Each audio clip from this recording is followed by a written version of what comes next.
If you're just tuning in, this is Democracy and the Rule of Law on Galaxy Television, and I'm Solomon Offen. We have Barrister Tunde Kolawole with us. Thank you for having the time to talk to us on this program. Mr. Offen, thanks for having me, and a beautiful afternoon to all Nigerians listening to us. And the lawmaker turn, we like to law enforcer turn. Good to see you again, Mr. Sebastian Ozana. Thank you so much for joining us. Thank you. Good afternoon, viewers. Okay, let's quickly go to the first topic for discussion, where, of course, lawmakers have been the biggest talking point. I'm sure a lot of analysts, a lot of legal practitioners would have debated from different angles what has happened this week as it concerns the lawmakers talking about the National Assembly.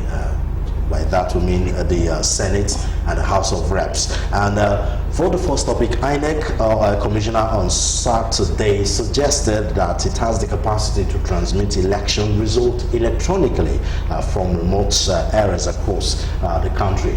Lawmakers in both chambers, talking about the Senate and the House of Reps, being at loggerheads over electronic transmission of results earlier in the week.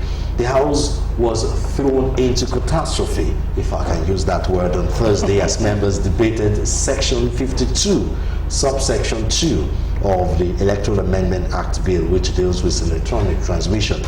Also on Thursday, APC senators forced through a version of the bill at the Senate that constrained INEC to seek permission from the Nigerian Communications Commission and the National Assembly before deploying electronic voting in any part of the country. According to the lawmakers opposed to sacrosanct electronic transmission of results, some parts of the country do not have the required network coverage. An executive commissioner of the Nigerian Communications Commission, Adeleke Adewolu, told lawmakers at the House of Reps on Friday that only 50% of the country has the 3G coverage required for transmission. Now, these have been on the news for a while. Exactly. There have been rumors flying around that the Senate and House of Reps are trying to force through this Electoral Act Amendment bill where they will take out the transmission of electronics, and it was looking more like a rumor. And of course, the leader of the House of Reps, Femi Gbajabiamila, came out to debunk the news that they are not tampering with it. But from what has happened, it looks clear that there is some strong opposition to electronic transmission of results. Well, let me quickly say that since the APC came into power, they have never stopped amazing me as a party. Every day of their being in power since 2011 or thereabout, it has always been one shocker or the other for the average Nigerian people who are yearning for good governance. We as a nation are yet to recover from the kidnap of Nnamdi Kanu all the way in Kenya, which is reminiscent of what happened to Alhaji Umaru Dikko in 1984 or thereabout. And you also saw the irresponsible behavior of the APC and their government in the way and manner they went to Sunday Igboho's house, the DSS using mortars to smash citizens' heads, killing people with mortar. Your own citizens like you. And then you also go again and look at the PIB bill, in which 30%, the whopping 30% of revenue generated from the from petroleum sector are now going to be used to prospect for oil onshore. These are all very, very strange development in the 21st century. Just few mentioned. Let's not talk about since 2015, the social media bills, all manners of bills and what have you. Now come to this. In the 21st century, let me take us back to 1993, I think. That was when MK Abiola contested that election. As at 1993, INEC had begun using electronic methods to transmit election results.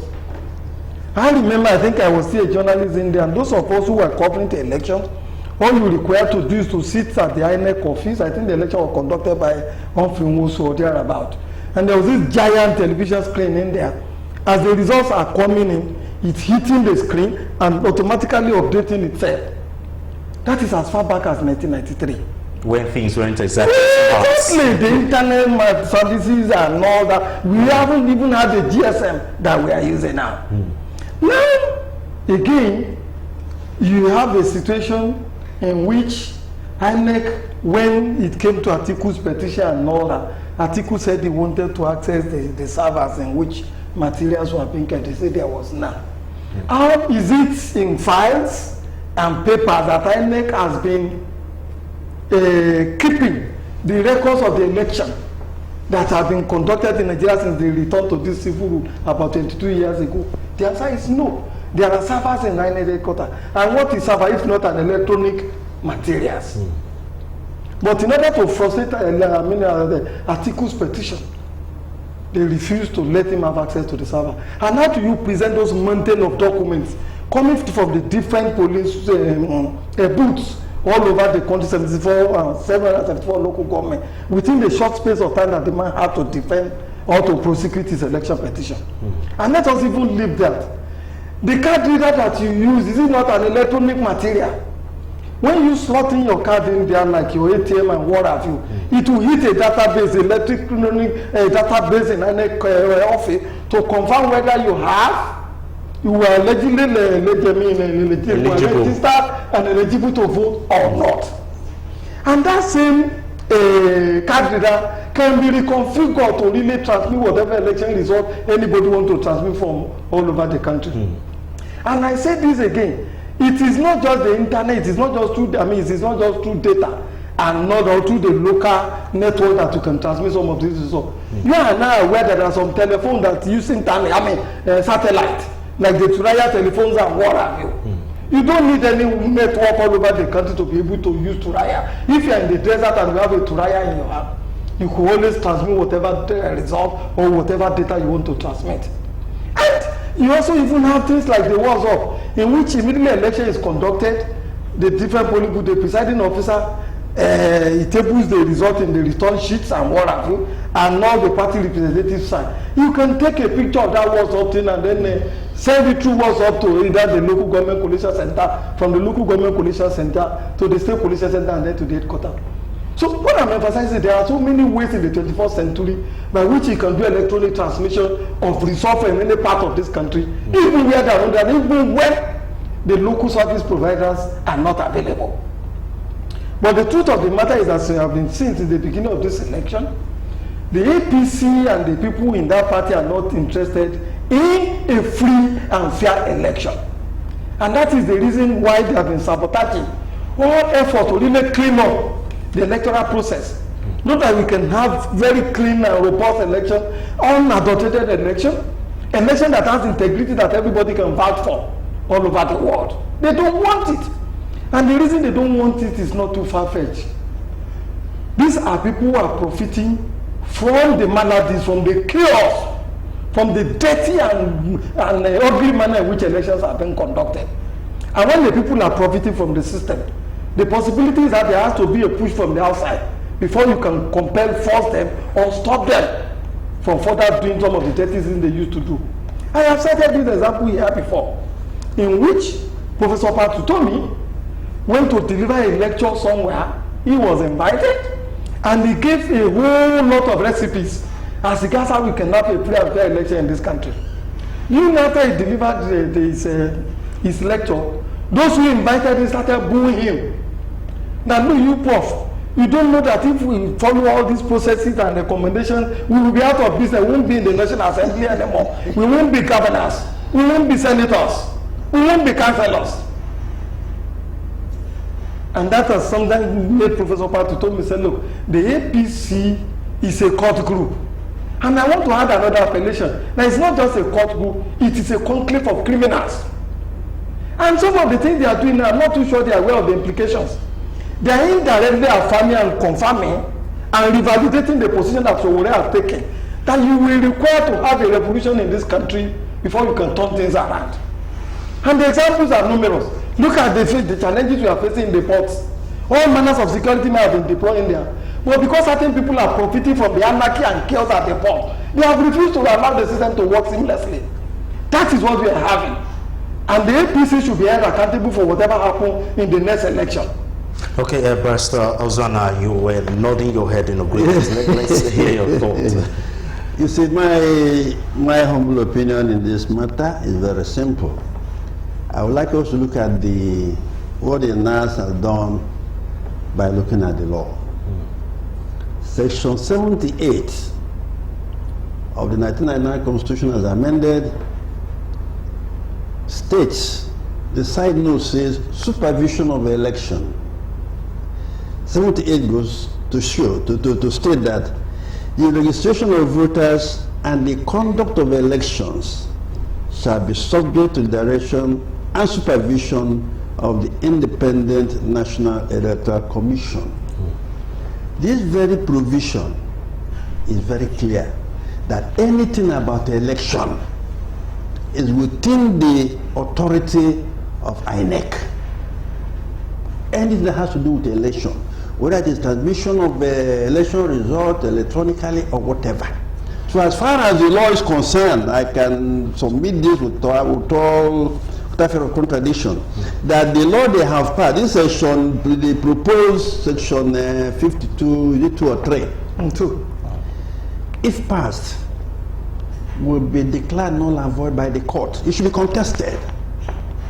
Because you cannot subject the authority of INEC, which authority is constitutional, to NCC, National Communication Commission. The law is very clear here. So and this is a very clear indication of the fact that politicians in Nigeria are very dishonest people. They are not sincere that they want to have a free and fair election. They are always united when it comes to things like this. Yes, whether they are of the opposition party, whether they are of the political party in power, when it comes to this, their interest is what they protect. They do not want a fair and fair election. They want a situation where there will be ballot snatching of boxes, which you only hear in this part of the world.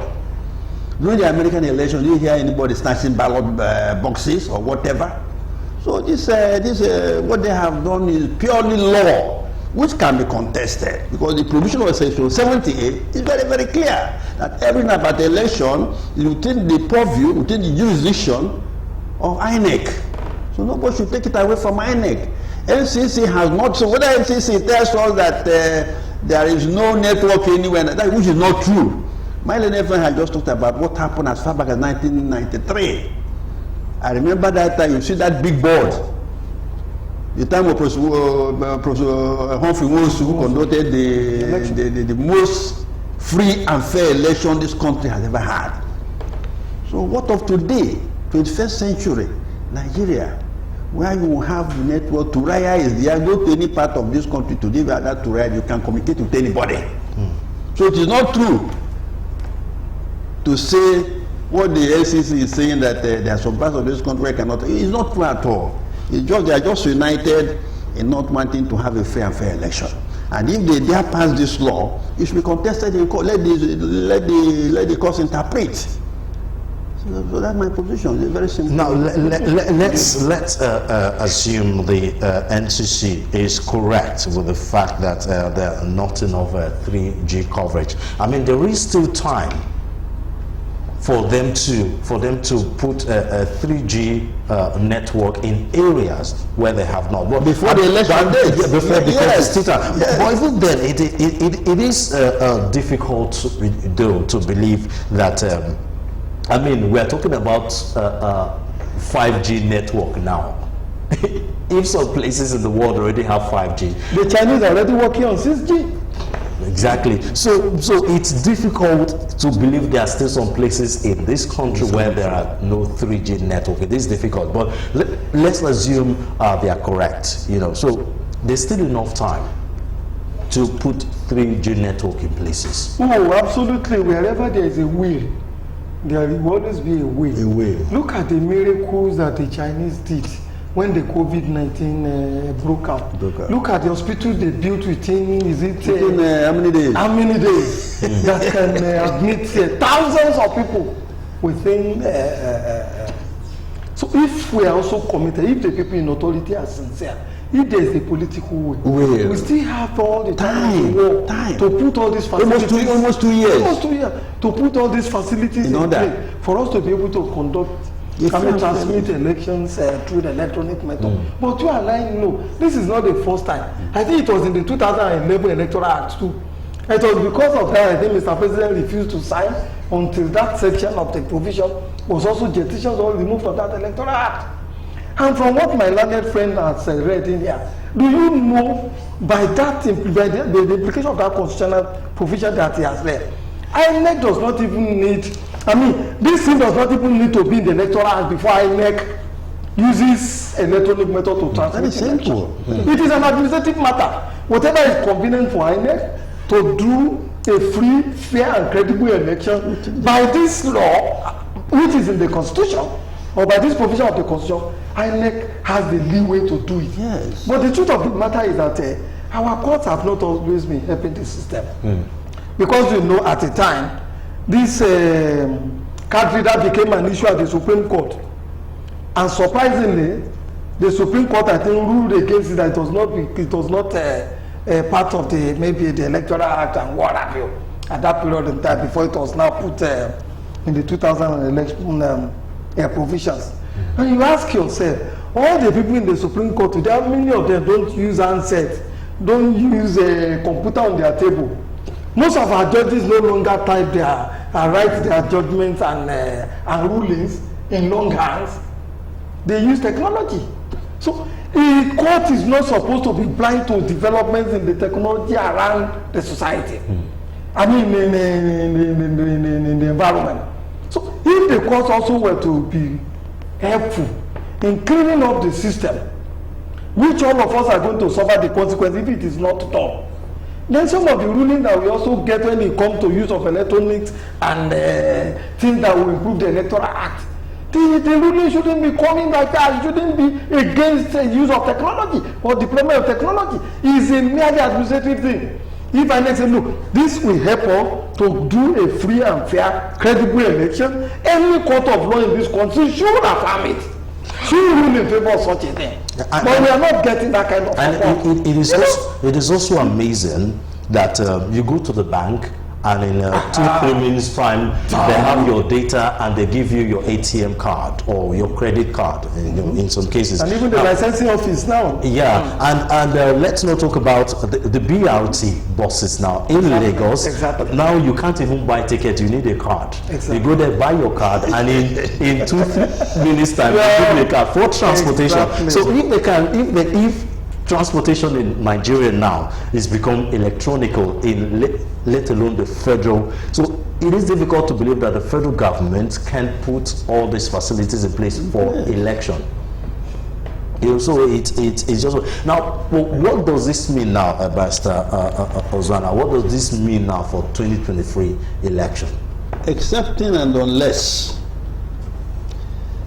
the NCC, that National Communication Commission, decides to remedy the situation by making every part of this country, all local governments, be connected to the internet, whatever, so that this result can be transmitted electronically. They can do that, but I think for reasons best known to them and the government, they don't want to do that. So we just have to. So what is the implication for 2023 election? Is it putting it in jeopardy? Is it putting it in serious jeopardy, very serious one? Because if this situation is allowed to go on, to continue, or if it's allowed to remain without being contested in court, that will mean that the whole system will continue to play out. A situation where the politicians, in their usual way in this country, will manipulate things their own way in favor of the so-called politicians. So that's just the only situation. But I don't think it's allowed to go. I agree with him. In fact, we are likely to see an election that is worse than what we have had in the past, from what I am saying.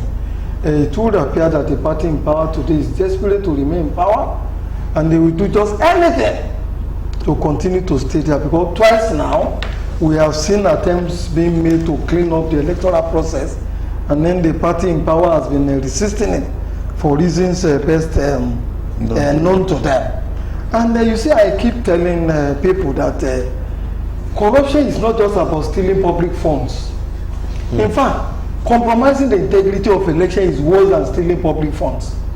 Because when you compromise the integrity of election, you are denying people a choice. And when you deny people a choice, it means that it is wrong people that will be in power. And when the wrong people are in power, it means you are not putting your best foot, your best brain, and your best hands forward. And then so society cannot move forward, it can to stagnate. And people use all sorts of very, very unwholesome practices to get into power. They are likely to be corrupt. That means that the corruption that we say we want to fight in this country, we will never be able to fight it. It will continue to multiply. The dangers are too many for us to be conducting election in this 21st century in a very, very primitive manner. Look at the American election within how many days? Even with the COVID. Even with the COVID. where it wasn't even 100% electronic transmission. Some people had to vote remotely by ballot because of when you tie that with the comment that I made about the judiciary, even all the judges that Donald Trump appointed during his reign, with the view that if he will require them to compromise the integrity of the election, when he will have the upper hand. All those judges in all about 74 of them, that cases 35, all the courts ruled against him. Because the American people know the essence of preparing, of preserving the integrity of the election and ensuring that institutions are not corrupt just because of the whims and caprices and ambition of just one individual. Those are the tragedy that is befalling us. Election rigging is worse than stealing public funds. And this goes against the APC-led government and their campaign promises of trying to fight corruption. This goes against it absolutely. I need your comment, Barrister Uzana. Well, fighting corruption does not is something everybody can see.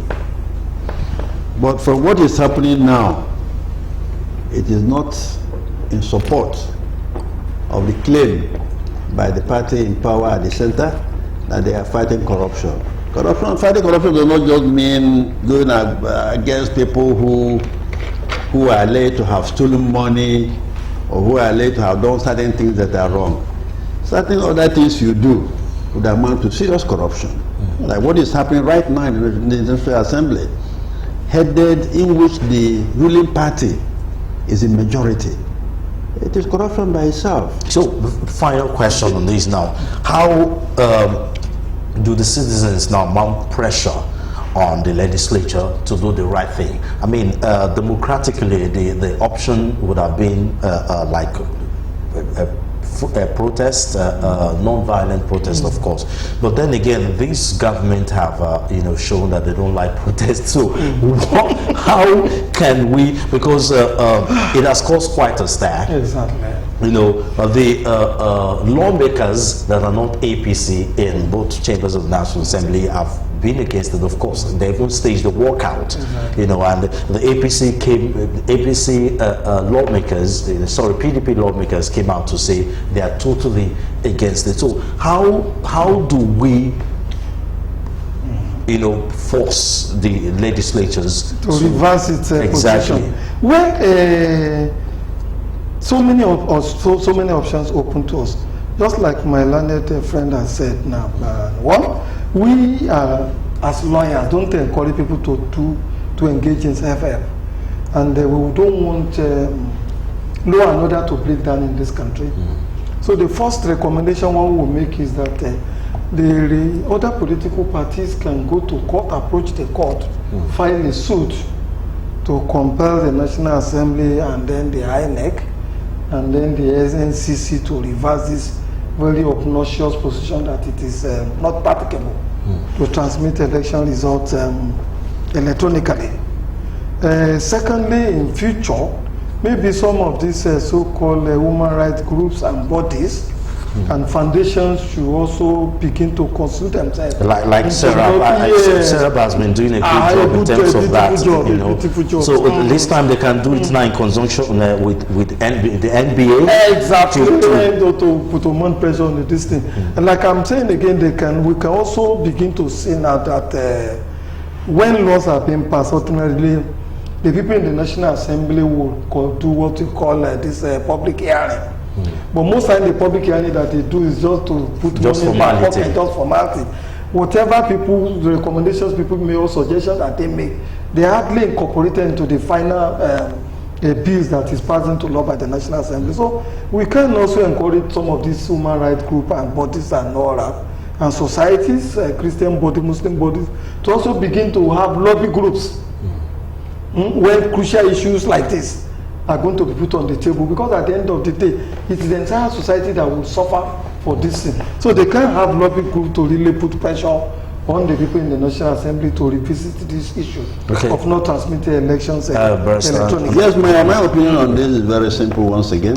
I think the best way to approach it, going by the law, is that both political parties and other social society organizations should go to court. And I have no difficulty in my mind in seeing that by virtue of Section 1, Subsection 3 of the Constitution, the court will declare that proposed bill. No, but you know, but the problem with the court now is, you know, because of the judiciary that doesn't have autonomy, it's kind of like people don't really believe the court anymore, because it is generally believed that the court is another rubber stamp. Exactly. No, I disagree with you. I'm saying I might be wrong, but sincerely speaking, looking at this matter, it is a constitutional issue. And by virtue of Section 1, Subsection 3, which talks about inconsistency, where any law is inconsistent with Constitution. Let me read that. If any other law is inconsistent with the provisions of the Constitution, this Constitution shall prevail, and that other law shall, to the extent of the inconsistency, be void. By the time the court interprets Section 78, and what the National Assembly is trying to do, in my mind, I don't think any court will have any difficulty in declaring it null and void. That's the only way. In this country, this government does not like any opposition. Once we hold an opinion different from their own, you are an enemy, and they will go after you. Exactly. So let's go to the court. No, we are more attractive than to go to the court. We should not rule out protests and rallies. The hallmark of democracy is yes. I mean, protest and rally hasn't exactly. No, don't say so. You see, you may not be feeling the result or the impact or the gains of the protests and rallies that we are having in this country. But look, history is documenting all these things. There are a few Nigerian officials that cannot step outside this country. Of course. Without being picked up by the International Criminal Court. And recently a police officer applied to Canada for immigration. Wow. But because he had served in SARS, do you know the Canadian people have said, no, the unit of the police in which you have served is notorious for violation of fundamental human rights. We are never going to allow you to immigrate to Canada. Wow. And he has now filed a kind of appeal. We don't know what the outcome of appeal will be. That is to say that certain international bodies are watching. They are listening. Yes, people may be losing their lives in the protest. The government may appear to be adamant, but they are not comfortable too. It's a balance here. It's like when a hen patches on a rope. The rope is neither stationary nor is the hen also comfortable patching on the rope.